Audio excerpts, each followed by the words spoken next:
Bonjour à tous. La paracha de cette semaine, c'est une paracha assez intéressante. C'est une paracha qui vient et qui nous parle de Bassir Vayechi. Mais aujourd'hui, on va s'arrêter sur un sujet qui fait mal. Et c'est un sujet dans lequel on va développer pourquoi Rachel, la mère juive, la matriarche du peuple juif, celle qui est appelée Rachel Imenu, n'a pas été enterrée dans un cimetière, elle a été enterrée sur le bord de la route. Pas seulement qu'elle a été enterrée sur le bord de la route, mais on voit comment Yaakov, son mari, s'excuse à son fils Yosef, comme s'il a le devoir de lui dire, tu sais, j'aurais bien voulu qu'elle soit enterrée dans un endroit normal, mais j'ai pas pu le faire, et sache que c'est pas moi qui n'ai pas voulu le faire, c'est Dieu qui m'a demandé de le faire de manière différente. Et avec ça, le rabbi développe quel est le sujet d'une mère juive. Quel est le rôle d'une mère juive, tout court? Qu'est-ce que ça veut dire une mère juive et quel est son rôle? Et d'ailleurs, ça vient aussi dans l'idée, pourquoi la femme juive n'a pas l'habitude de faire les mitzvot, les commandements qui dépendent du temps. Elle fait en général seulement les mitzvot qui ne dépendent pas du temps. Tout ça, c'est passionnant, c'est intéressant, et c'est ce qu'on va voir aujourd'hui ensemble. Alors d'abord, dans le texte, on voit au début de la paracha de cette semaine, dans chapitre 1, verset 48, Jacob dit à Joseph, tes deux fils qui te sont nés au pays d'Égypte, avant que je vinsse auprès de toi en Égypte, deviennent les miens, non moins que Ruben et Shimon, Ephraim et Ménaché seront à moi. Pour moi, quand je reviens du territoire d'Aram, Rachel mourut pour moi. Écoute bien les mots, parce que c'est intéressant, on va voir après pourquoi il dit tel mot. Au pays de Canaan, pendant le voyage, lorsque Kirbra de pays ne séparait encore d'Ephrat, je l'inhumai là, sur le chemin d'Ephrat, qui est Bethléem. Tout celui qui est parti une fois en Israël et qui est parti à Jérusalem, quand tu sors de Jérusalem, à peine à 20 minutes de route, tu vois Bethléem, tu vois tout de suite, malheureusement aujourd'hui entouré avec des murs de 5 mètres de haut, pour pouvoir aller visiter notre maman. Et à l'époque, c'était beaucoup plus facile de pouvoir entrer. Et après, quand tu continues de Bethléem, tu peux aller vers la direction de Hebron, continuer vers la carte du patriarche. Donc, en vérité, on parle ici, il n'y a pas vraiment de grande distance entre les deux. Et c'est ça qui est frappant. C'est si jamais Rachel elle est morte à ce moment-là, dans cet endroit, disons, peu importe la raison pourquoi Jacob ne pouvait pas faire l'effort d'essayer de l'amener un peu plus loin, etc., etc. Pourquoi il devait la laisser comme ça, en plein chemin? Rashi nous parle ici l'explication intéressante qui est que Yaakov il est en train de bénir ses enfants et ses petits-enfants avant de mourir. On a vu comment il va bénir Ménaché et Ephraim. Et surtout, on voit qu'il est en train de s'excuser envers Yosef du fait que moi, je te demande de m'emmener en Israël tout de suite, de ne pas me laisser enterrer ici en Égypte, de ne pas me laisser en Égypte même un instant. C'est le cours qu'on a vu lundi soir, qui était pourquoi Yosef il est resté en Égypte jusqu'à la fin qu'on est sorti d'Égypte, alors que ta mère, je ne me suis pas occupé d'elle comme je te demande de faire. Et on voit tout de suite comment Yaakov il va dire à Yosef, je sais très bien que tu as dans ton cœur sur moi, qu'il y a quelque chose qui te dérange, il y a quelque chose qui tu n'es pas d'accord, et pour ça je préfère te dire que ce n'est pas moi qui l'ai décidé, mais c'est Dieu qui l'a voulu. Regardons Rashi. Rashi, le chapitre 48, verset 3, Vani bevoy mi padan, Rashi ici, Rashi, ce désagrément de devoir transporter mon corps pour l'enterrer au pays de Canaan en Israël, il lui dit, je te l'impose alors que moi-même ne l'ai pas fait pour ta mère, elle est morte tout près de Bethléem. Qu'est-ce que ça veut dire? Viens, Rashi, continue. Je ne l'ai même pas transportée jusqu'à Bethléem. On sait très bien que Rachel n'est pas enterrée dans une ville. Elle est enterrée à l'entrée de la ville, vraiment sur la frontière de la ville. Et moi j'allais dire aujourd'hui, heureusement, parce qu'aujourd'hui ça aurait été dans Bethléem, je ne sais pas si on aurait pu rentrer, pour l'amener en pays habité. Et je sais que tu en as quelque chose dans ton cœur contre moi, mais sache que c'est sous cet ordre divin que je t'ai enterré à cet endroit, afin qu'elle vienne au secours de ses descendants lorsque Nebuzaradan les enverra en exil, et qu'ils passeront près de son tombeau. Rachel sortira alors de sa sépulture, elle implorera pour eux en pleurant la miséricorde divine, ainsi qu'il est écrit, une voix est entendue à Rama, et le Saint béni soit-il répondra, ton acte aura sa récompense. Parole de Hachem, et tes enfants retourneront dans leurs frontières. On voit ici comment Yaakov, si on peut dire, il s'excuse en disant, sache que ce que j'ai fait, c'est pas moi qui l'a décidé, c'est Dieu qui a voulu. J'étais obligé de le faire, et pourquoi je l'ai fait? Parce qu'il va venir un jour dans 1000 ans, dans lequel le peuple juif va être exilé d'Israël, va être exilé de Jérusalem, va forcément passer par ce territoire, et en passant par ce territoire, ils pourront prier sur la tombe de Rachel. Au passage, à l'instant, c'est ce qui s'est passé il y a quelques temps avec Yosef, juste avant de quitter, quand il est arrivé en Égypte, vendu avec cette caravane de passage. La Torah nous raconte, les Midrash nous dit comme quoi il s'est enfui de la charrette, et il s'est jeté à terre sur la route, sur la tombe de sa mère, pour pouvoir implorer d'avoir pitié sur lui. Grâce à Dieu, ça lui a apporté bonheur, parce qu'on sait qu'après, il est devenu le vice-roi d'Égypte, etc. Question? Vas-y. Ce Rachid-là, moi j'ai un problème avec ce Rachid. Vas-y. Parce que dans la paracha, lorsque Yaakov s'est marié avec Raphaël, Oui. et Léa, lorsqu'elle demande à Léa, s'il te plaît, ramène-moi du jasmin de ton fils, Oui. et que, à cause de ça, elle a échangé Oui. Oui. cette nuit Oui. avec... Oui. Alors, C'était déjà écrit. que Que Raphaël, elle n'était pas enterrée avec. Et encore plus que ça, quand il la rencontre la première fois, il pleure. Il la voit, il pleure parce qu'il sait très bien qu'il ne va pas rester avec elle. Donc si tu veux. D'abord, tu as 1000% raison. Mais je peux te rajouter sur ta question. Pourquoi elle est morte jeune? Pourquoi elle est morte jeune? Oui. Si on se rappelle, c'était du fait qu'elle-même, elle a dit Oui, non, mais ça que celui qu'on allait trouver les idoles. Une seconde. Mais parlons de la réalité. Disons que tout ce que tu as dit, c'est vrai, et c'est vrai. C'est pour ça qu'il savait qu'elle n'allait pas être enterrée et tout.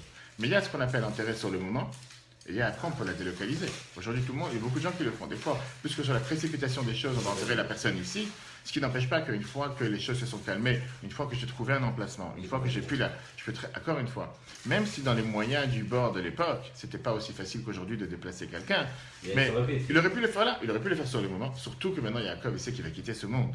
Et il dit à Yosef, je te demande, je t'en supplie, m'enterrer en Israël. Bon, jusqu'à présent, je peux comprendre que Rachel était sur le terrain. Maintenant que je te demande de rejoindre la carte des patriarches, fais-moi plaisir, ramène-moi avec elle. Il peut faire les deux ensemble, pourquoi pas. Ce qui nous dérange, Rabbi va demander ici plusieurs questions. Première question qui nous dérange, c'est que ici, Yaakov apparemment s'excuse du fait qu'il n'a pas déplacé Rachel, ou qu'il n'a pas enterré où il fallait dans la carte des patriarches. Mais, comme on va tout de suite voir, vient le Ramban il te dit, parce que Yaakov, il s'est dit, excuse-moi, elle est morte en pleine route, en plein chemin. Même si j'aurais voulu la déplacer, je ne pouvais pas parce que j'avais ici le bétail, j'avais ici la famille. J'étais tout seul, je ne pouvais pas m'en sortir. Ou comme le Sforno a été dit, j'avais tellement de la peine, j'étais tellement attristé d'avoir perdu ma femme, ma bien-aimée, ma première femme, que je ne pouvais rien faire. Rashi ne parle pas du tout de tout ça. Rashi vient et t'emmène ici d'une histoire d'où il a pondu que Dieu va faire en sorte que quand le peuple juif va être exilé dans 1000 ans, quelqu'un va pouvoir venir prier, ils vont prier sur la tombe de leur mère. C'est belle, c'est une très belle histoire. Mais on sait très bien que Rashi, en général, a l'habitude de nous parler du sens simple du verset. Et là, ça n'a rien à voir avec le sens simple. Pourquoi ne pas dire les choses de la manière la plus simple? Elle est morte sur la route, je ne pouvais pas abandonner la famille, les enfants en bas âge, je ne pouvais pas abandonner le troupeau, je n'avais pas le choix, j'étais obligé de faire en sorte de l'enterrer dans cet endroit. Très simple, qu'est-ce que tu dois rentrer dans des histoires qui ne sont pas écrites dans les textes? Deuxièmement, on a vu tout à l'heure que Dieu il répond à Rachel en lui disant, la fameuse phrase qui est d'ailleurs écrite sur la tombe de Rachel, Yesh sachar lipoulater, tu as un grand salaire, tu as un grand mérite à ton action. Et la question que je te demande, quelle action elle a fait? Elle n'a fait aucune action. Quelle action elle a fait? Du fait qu'elle est enterrée sur place, elle n'a aucune action, il n'y a pas d'action ici. Ouais. Alors oui, elle aurait pu être enterrée, mais c'est comme si tu dis, tu lui aurais demandé une fois qu'elle est décédée où tu vas être enterrée. Non, elle est enterrée sur place, il n'y a pas d'action particulière pour dire qu'elle sera récompensée par rapport à cette action. Est-ce qu'on peut nous avoir dans la religion juive de transporter un mort? 100%. Ça s'est fait tous les temps. Alors après, il y a des différents niveaux d'après la halakha, qu'on a le droit de transporter certains temps. Après, c'est pas un jeu, c'est pas comme quelqu'un déménage de maison, il déménage le corps de l'approche avec.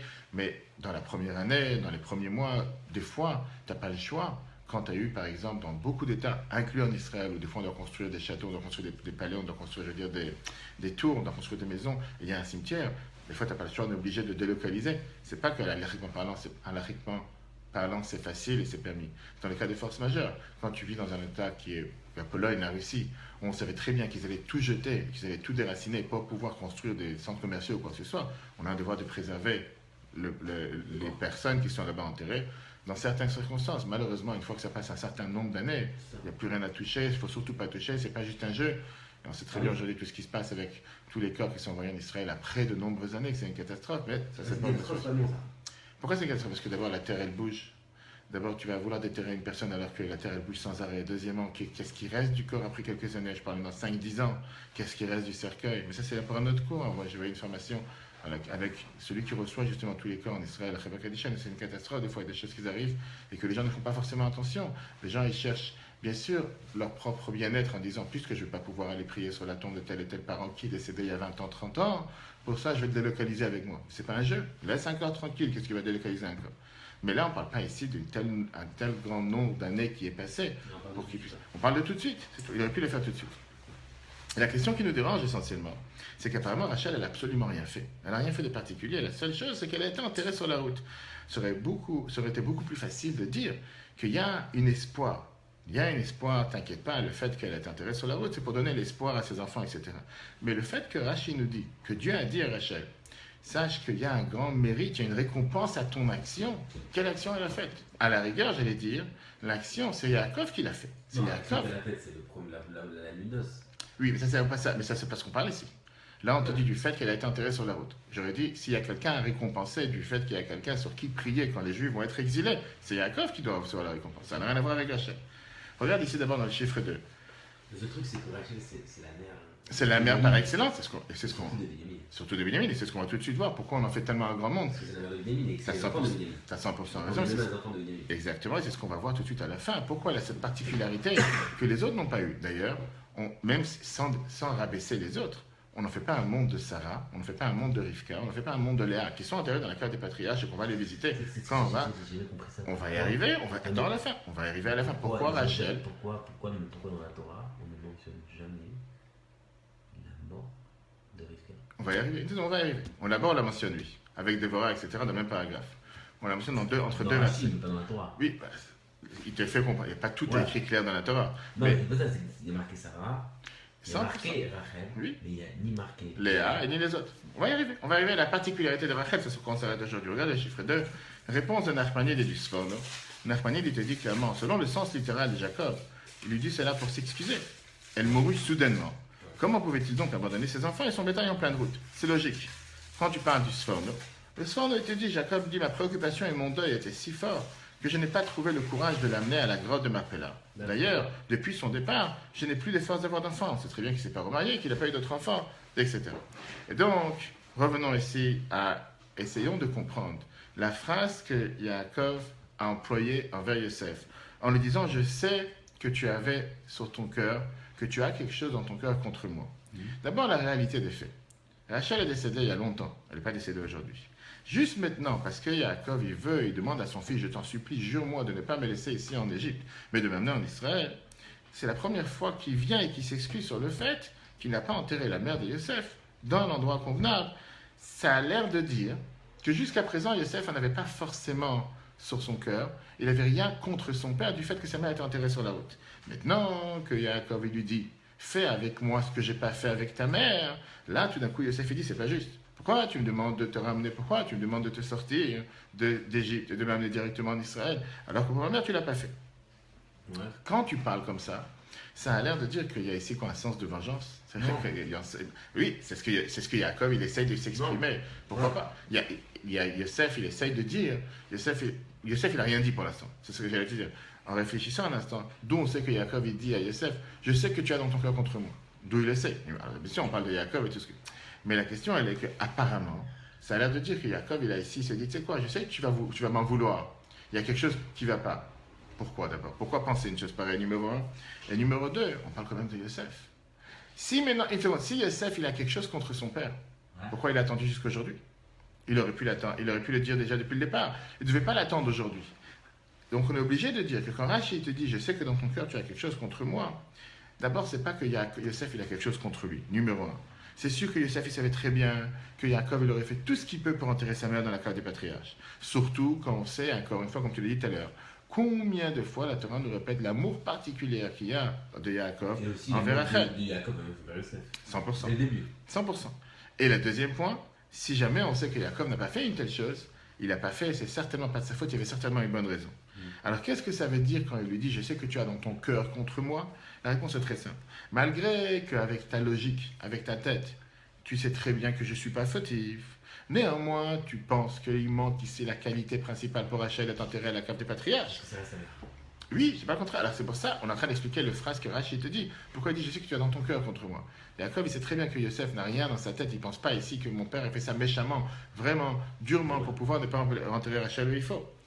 Et il peut comprendre que tout d'un coup, Yosef, il se vient et il se réveille en disant, apparemment, ce qui n'est pas compréhensible, pourquoi sa mère n'a pas eu ce mérite d'être enterrée dans la terre des patriarches. Regardons ici, chiffre 3, approche de Rachel. Joseph n'en veut pas à son père, mais cela reste dans son cœur. Le rabbi te dit comme ça. Il est évident que Joseph n'avait aucune plainte envers son père, que Dieu nous en préserve. Il comprit sûrement que Jacob aurait fait tout son possible pour enterrer Rachel dans la grotte de Marpella, afin qu'elle soit enterrée avec lui. Surtout en sachant l'amour que Jacob portait à Rachel. Si Jacob n'a pu le faire, certainement que cela n'était pas de sa faute. Et d'ailleurs, c'est pour ça qu'il lui dit, tu en as quelque chose dans ton cœur contre moi. Puisqu'au final, Rachel, sa mère, n'a pas la chance d'être enterrée dans la grotte de Marpella, le sentiment de douleur reste dans le cœur. Pourquoi Rachel doit être laissée pour compte et ne pas être enterrée dans la terre de patriarche? Et ça s'est réveillé quand? Une fois que tu me demandes aujourd'hui de l'emmener dans la terre de Canaan, de t'emmener toi en Israël, ça veut dire quoi? Que tu me fais comprendre l'énorme importance qu'il y a d'être enterré dans la terre des patriarches, jusqu'à tel point que tu me fais jurer de ne pas te laisser un moment en Égypte, etc. Donc là, je ressens encore une fois ce réveil à l'intérieur de moi, le manque. Comment ça se fait que ma mère n'a pas eu tel et tel mérite? Pour enlever ce problème, Jacob il vient et te dit, sache une chose, c'est Dieu qui m'a dit de l'enterrer pour qu'elle puisse aider ses enfants. Avec quoi? Comment on a répondu à la question? Rachel vient et te dit, c'est très simple. Je ne peux pas te parler ici du sens simple, parce que j'étais tellement peiné, j'étais tellement endeuillé, je n'ai pas eu le courage et la force de l'emmener. Non, il y a une raison beaucoup plus profonde. Il y a une raison particulière pourquoi il fallait l'enterrer ici et la laisser ici. Et elle est là-bas jusqu'à aujourd'hui. Et ça nous montre ici qu'il y a une qualité particulière chez Rachel qu'il n'y a pas chez les autres. Et ça, c'est quelque chose qui pourra te tranquilliser ton cœur, même si, logiquement parlant, je sais très bien que tu n'as rien contre nous. Quelle explication il est en train de lui donner? Voilà l'explication que Yaakov donne à son fils. Il lui dit comme ça.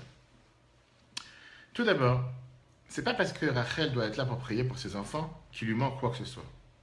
Mais en réalité, c'est le plus grand bonheur de Rachel. Parce que quand on réfléchit un instant, qu'est-ce qu'elle est Rachel? Rachel, en tant que mère, la matriarche, la seule chose qu'elle cherche, c'est le bien de ses enfants.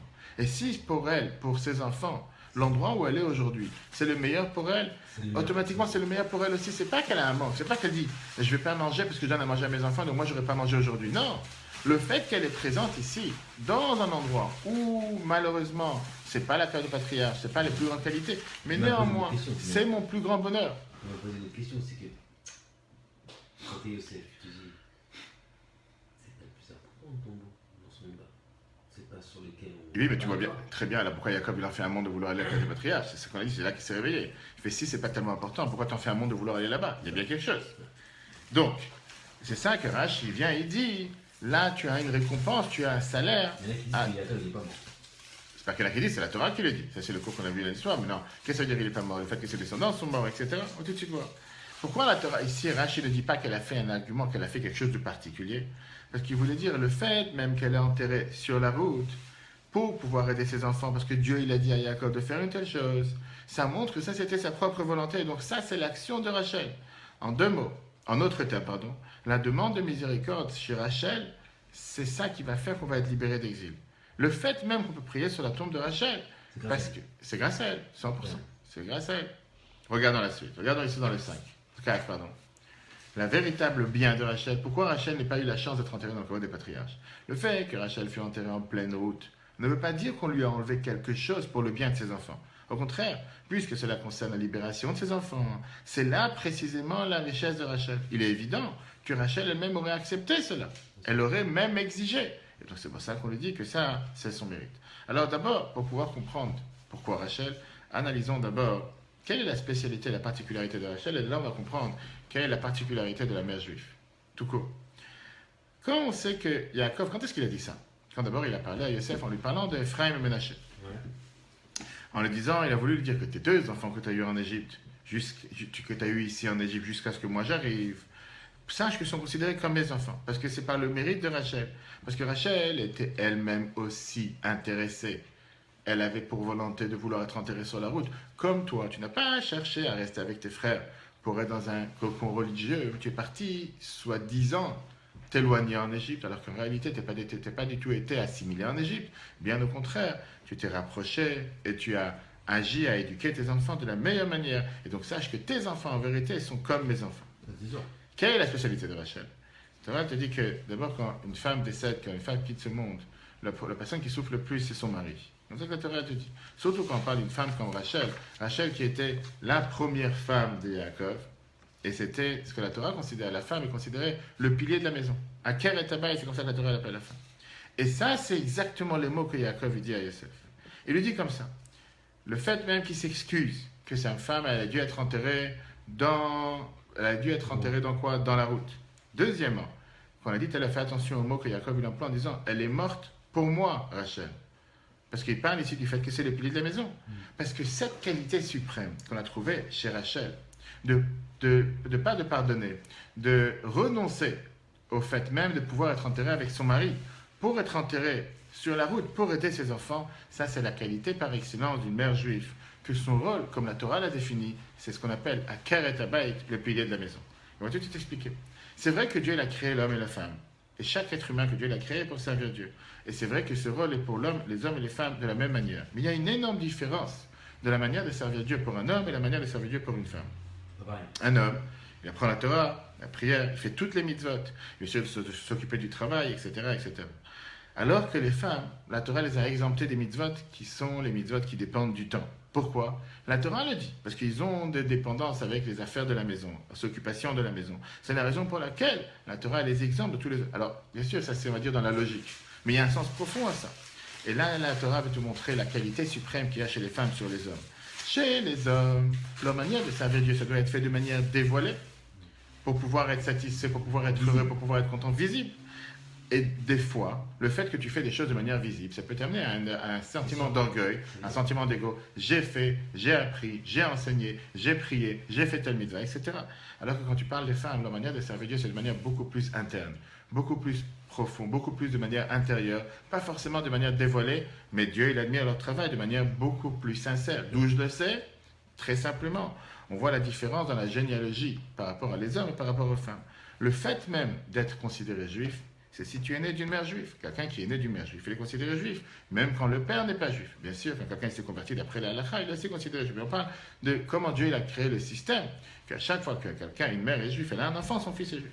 Quand tu parles maintenant de différentes catégories du peuple juif, est-ce que la personne c'est un Cohen, un Lévi ou un Israël? Ça dépend du père, ça ne dépend pas de la mère. Pourquoi? Être juif, c'est quoi? C'est l'essence même de la personne, comme on voit dans le Tanya, chapitre 2. Ce qui n'est pas visible. Ce qui n'est pas visible. C'est l'essence de la personne. C'est comme si je te dis les gaines de la personne. Ça, c'est ce qui n'est pas visible. Et tu ne rentres pas dans les détails. C'est la personne en elle-même, la personne en soi. Qu'est-ce qu'elle est? Je suis juif ou pas juif? Ça dépend de la mère. Parce que le travail, le service de Dieu et de la femme, c'est aussi quelque chose qui n'est pas visible. C'est quelque chose qui est beaucoup plus interne. C'est quelque chose qui est beaucoup plus à l'intérieur d'elle-même. Alors que quand tu parles maintenant de ce qui est visible, les différentes catégories du peuple juif, entre Cohen, Lévi ou Israël, ça dépend de l'homme. Pourquoi? Parce que son service de Dieu, c'est quelque chose qui est dévoilé. Regardons à l'intérieur. Particularité de Rachel, Agmara nous dit clairement, une épouse ne meurt que pour son époux, ainsi qu'il est écrit, et moi, quand je revins des territoires d'Aram, Rachel mourut pour moi. Et l'Agmara continue malheureusement, tout est remplaçable, sauf la première épouse de sa jeunesse. Un homme ne trouve d'apaisement que chez sa première épouse. Vient le Maharsha, commentateur de l'Agmara, et il te dit, le mot Allah, et pourquoi Yaakov il a dit pour moi, est de trop, pour signaler à quel point sa mort l'affecta. Bien qu'ayant d'autres femmes, ça c'était le cas de Yaakov, il ne trouva d'apaisement qu'en elle, puisqu'elle était sa première épouse et le pilier du foyer, ce qu'on appelle la Keret Habayit. Alors, quelle est la différence fondamentale entre les hommes et les femmes? L'homme et la femme servent Dieu de manière différemment. L'Agmara Kiddushin te dit, page 82, j'ai été créé pour servir mon Créateur. L'homme, l'essentiel du service divin de l'homme, et l'étude de la Torah, les mitzvot, cela inclut aussi son travail qui consiste à faire que toutes ses actions soient pour Dieu. Alors que la femme, la Torah te dit, toutes les mitzvot positives dépendant du temps, les hommes y sont assujettis, les femmes y sont exemptées. Et comme la Boudraham te dit, pourquoi? Parce qu'elles ont la charge de la maison. Et là, on voit la qualité suprême des femmes sur les hommes. Un travail sans satisfaction instantanée. Chez l'homme, l'impact essentiel de son service divin est visible, ce qui peut produire un sentiment de satisfaction personnelle, puis un sentiment d'orgueil, même subtil, ce qui n'est pas le cas chez la femme.